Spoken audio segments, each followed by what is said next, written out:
In this episode of Influencers, Yale Law School Dean Heather Gerken. Our job isn't just to train people to go inside a courtroom or file a brief. Our job is to train people to lead, to change the world, and to make a difference. I always tell our students we have a tradition. It's not just a tradition of conversations across divides, but a tradition of friendships across divides. And so we are really thinking hard about how you keep that up in a world where, in the outside world, everyone is at each other's throats. We know we have to teach all of our grads for their last job, not just their first job.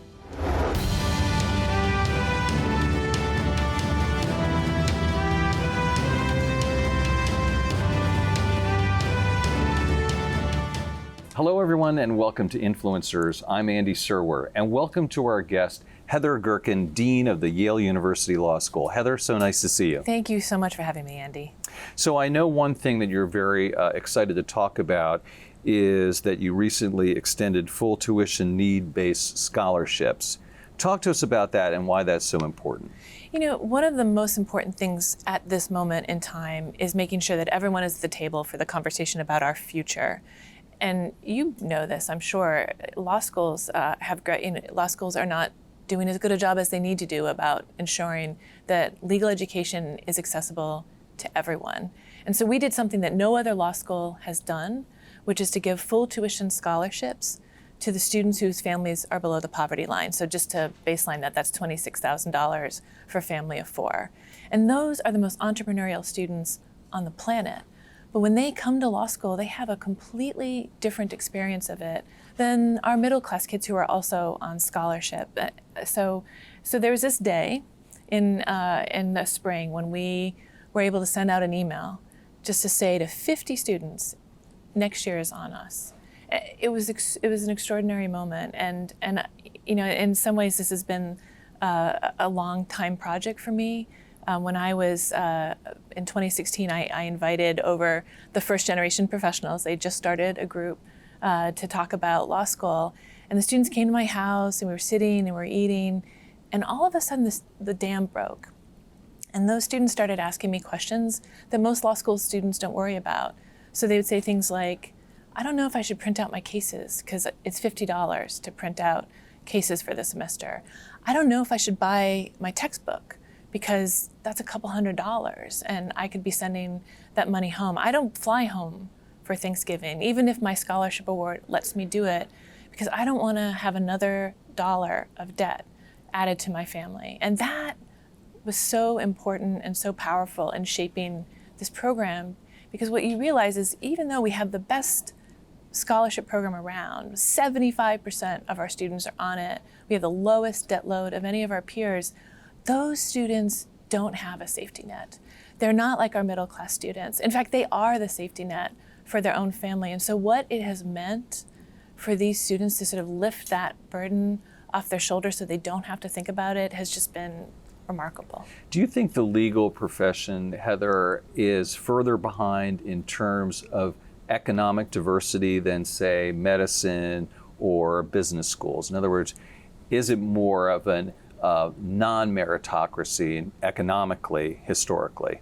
You know, it's a really good question. I actually think this is a shared problem, to be frank, because to get into the finest universities in the world, a lot of students have a leg up on the way in, and that has advantaged them systematically over time, even when people are doing their best. And so I think we all need to double down. And that means a couple of things. It doesn't just mean scholarship, although that is incredibly important, but it also means reaching out and finding those students and pulling them into the pool. And just to give you an example, you know, we have 80% more students who are first generation college students in the class in 5 years. When I started as dean, we had a 10-year average 32% students of color.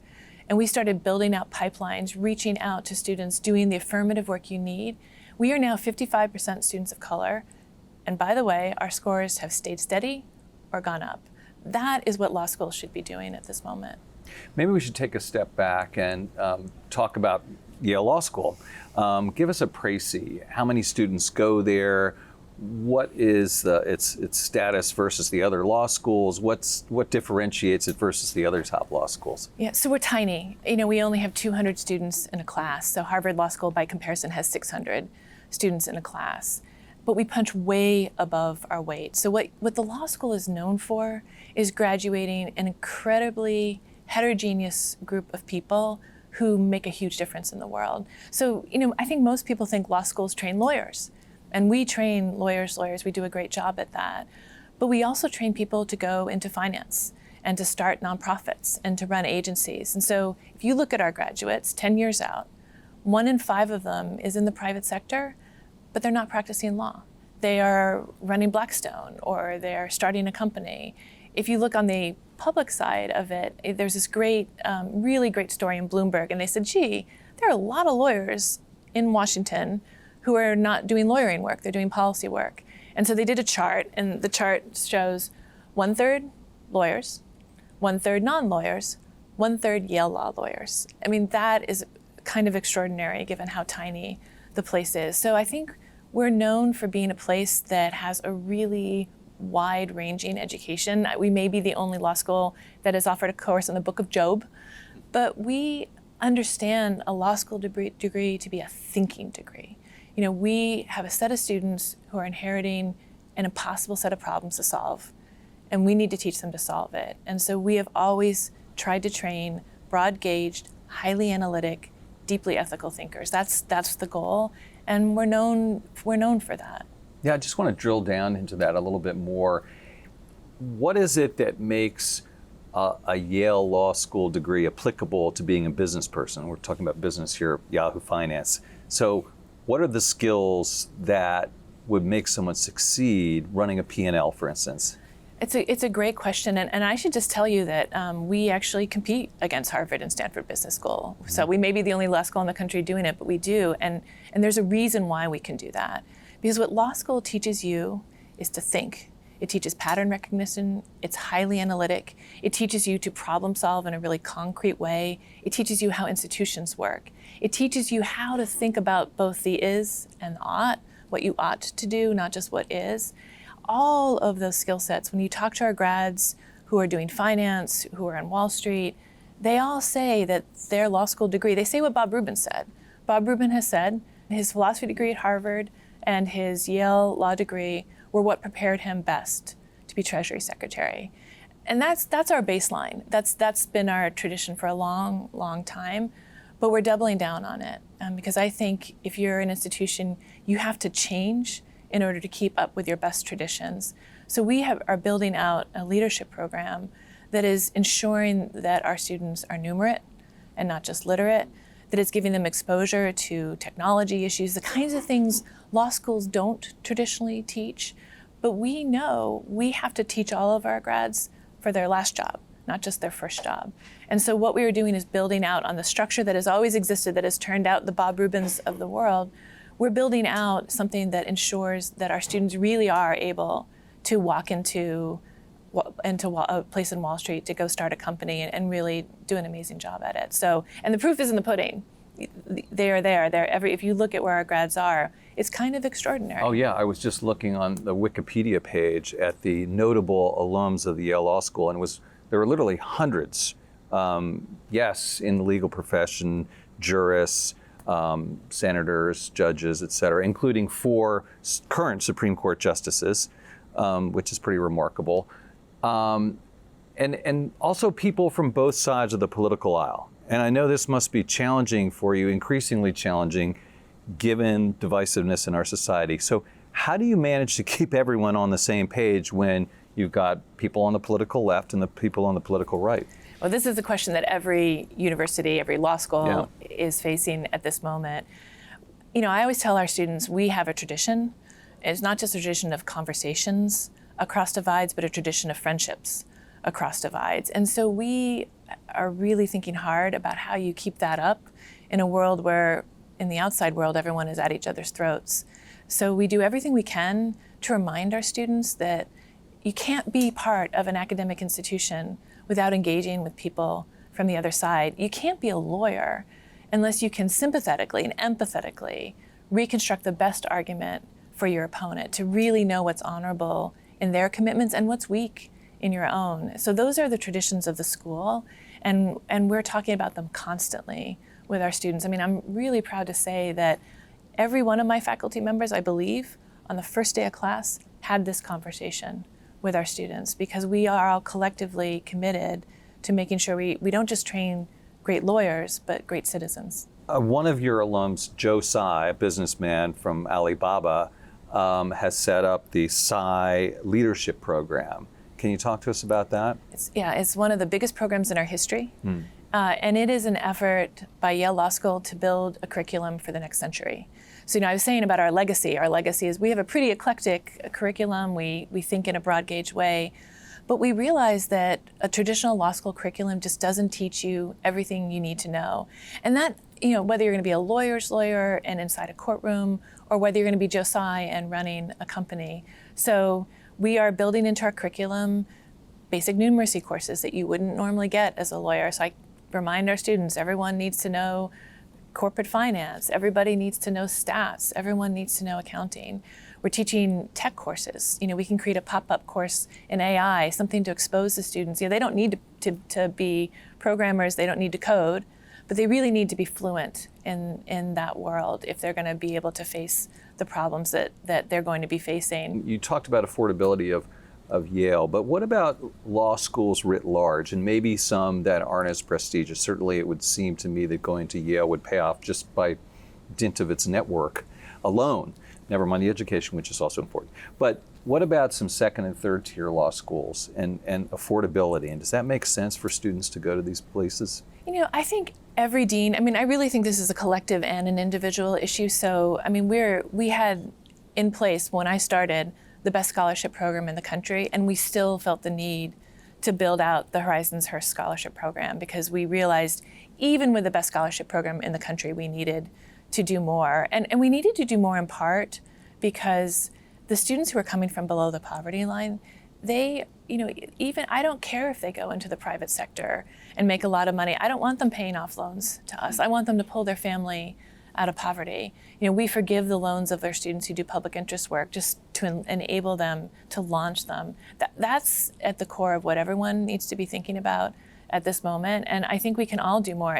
I'll just say, part of the reason I'm building this program is because I want to change Yale Law School. And just the magic of having 50 students without the burden on their shoulders has been amazing. But I also want to change how legal education is funded. And one of the great gifts of being Yale Law School is that when we move, others move with us.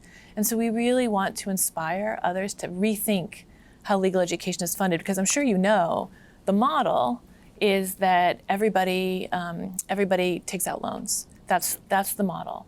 And I'm proud to say that Harvard and Yale are the only two law schools in the country that are entirely needs-based. So people take out different amounts of loans, but we give more money to the students with the greatest need, and we graduate our students with the best debt load, and we forgive their loans if we need to. That is not enough. That is not enough to break barriers for the students who come from below the poverty line. But there's a bigger issue, which is that law schools in many places, they're giving out scholarship based on merit. And so they're giving full rides, lots and lots of them, millions and millions of dollars, to the students who don't need it the most. And it's my view that scholarship money should go to the students who need it most. So we're not just trying to change the amount of money that's being given to support students. We want to change it the way it is given out. I really hope that we can challenge our peers to rethink those scholarships, to put them in the hands of the kids who need it most. That is the model of Princeton and Yale College, right there. That's what they're doing. It's time for law schools to catch up. It's time for law schools to really get a sense of how an economic inequality works. And that requires a model that doesn't involve giving out full merit scholarship, that involves not making everyone take out loans. It really have to think about not just money for an individual, but how a family experiences debt. That's something that needs to change inside the law school world. And so we're hoping to inspire our peers to follow us. And you yourself were a scholarship student at the University of Michigan Law School, correct? It is. In fact, so I turned down Yale Law School. I was a kid with no lawyers in my family, and Michigan called me, and they decided to create the first Darrow Scholarship and give it to me. I didn't have any idea of the choice I was making. But I knew that it would really make a difference in my life to have that tuition, and it was an enormous gift. I'm always thankful for it. But the thing I also know is I was probably not the poorest kid in that class, I'm sure of it. And there were kids who needed that money more than I did. And that's what motivates me. Right. You're a leading federalism scholar. Talk to us about what that means. And you're also a progressive. So are those two things at odds?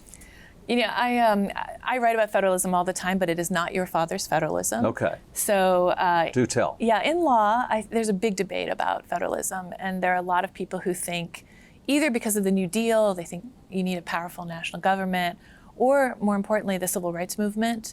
There was real skepticism about states and the role that they played in oppressing minority groups within their own community. And so as a result, federalism has really not been the darling gotten a bad rap, though, maybe? It has a bad rap. And I have spent most of my academic career trying to convince people to have an open mind about it. So I don't believe in the kind of traditional version of federalism, but I do believe in states, and I do believe in localities. They are the sites for changing our democracy. That's where all the work gets done. It's really hard to start a national movement. But you want to sort of turn the gears of change. You got to start at state and local, and so that's part of my scholarship. It's also, I'll just say, part of what I do as dean. So if you want to change the world, if you want to have problem solvers, students have to stop thinking that everything happens in Washington, D.C. They need to figure out how to go back to their own communities and to do the real work of change inside them. So a lot of the work that I do is build out those networks so that students are going back to their communities and changing things. But wait, isn't empowering those localities, states, municipalities, running in fact counter to federal laws and legislation that you would favor? Well, this is the difference between me and almost everybody who writes about it. I am perfectly comfortable with the federal government playing what I call the supremacy clause trump card. So the federal government has every right to regulate, and I actually, that's always the thing that people worry about. Will rights be enforced? I think the federal government clearly has the power to enforce important rights within the states, and the states can't shield themselves from it. I think that's crucial. What I, though, see about states is that they help us think about what those rights ought to be.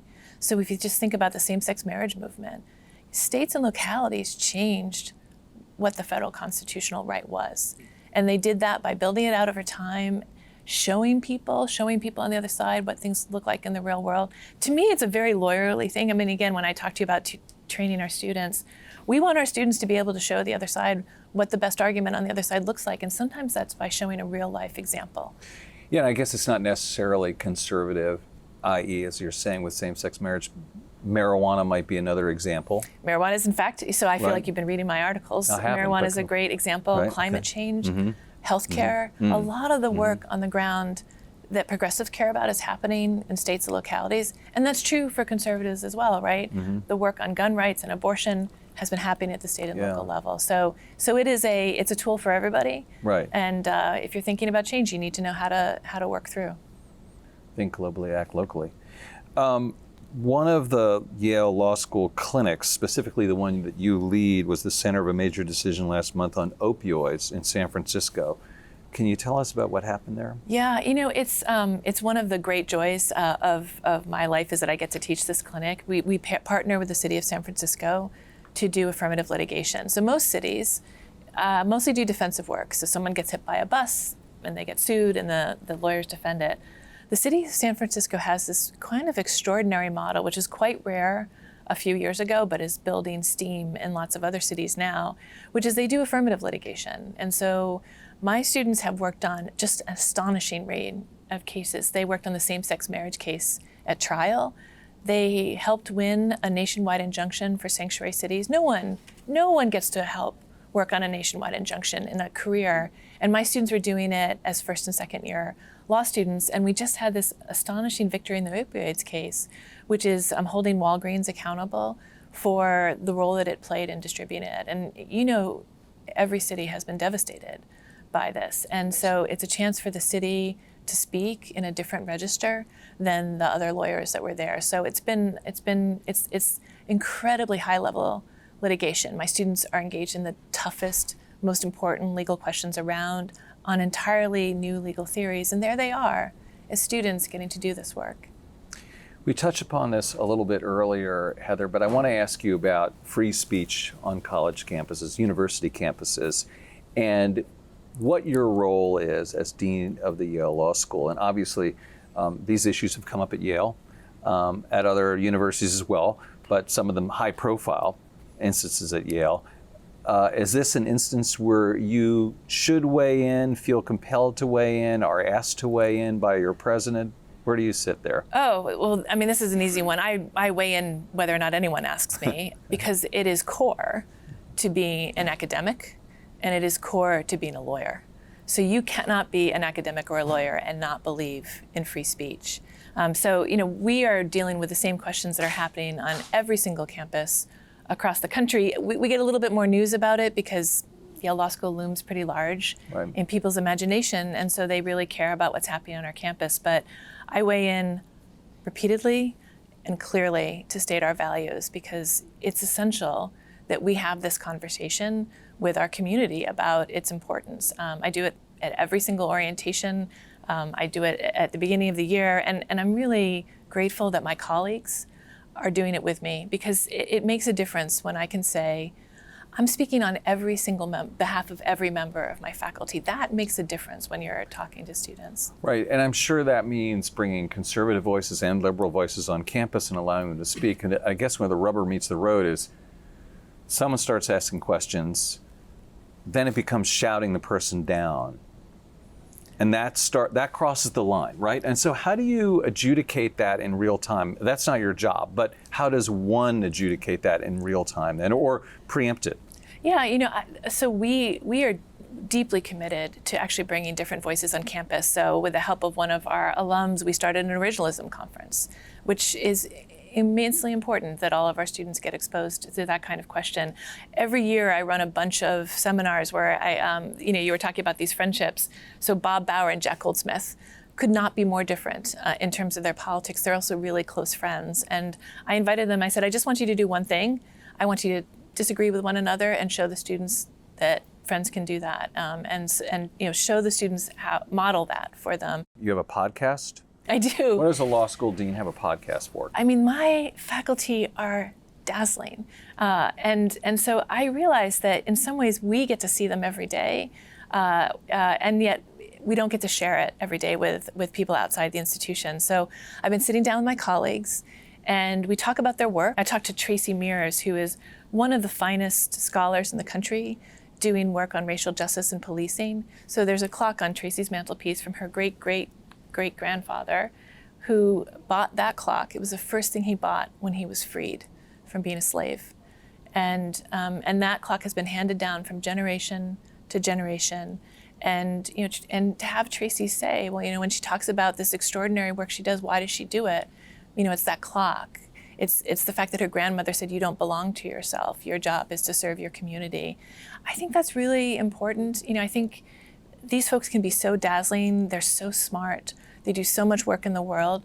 But also just to let people catch a little glimpse of the human side of them, I think is important. And finally, Heather, how do you think about your life's work? Still very early in your career. It's kind of a legacy question. Can you sum up what you're trying to do on this earth? I want to change legal education, and everyone is working on this, so I don't want to suggest I'm the only one. But if I sort of imagine what I really care about, one is the scholarship program. If every school in the country did what we did, it would enact a sea change, not just in how legal education works and who's able to come in the door, but it would change everything in terms of what those people can do afterwards. It would free them to go out and make a difference in a way that we're not doing right now as a collective. And the other thing is I want people to see that a law degree is a thinking degree and that our job isn't just to train people to go inside a courtroom or file a brief. Our job is to train people to lead, to change the world, and to make a difference. Heather Gerken, Dean of the Yale University Law School, thank you so much for your time. Thank you so much, Andy. It's just been delightful. You've been watching Influencers. I'm Andy Serwer. We'll see you next time.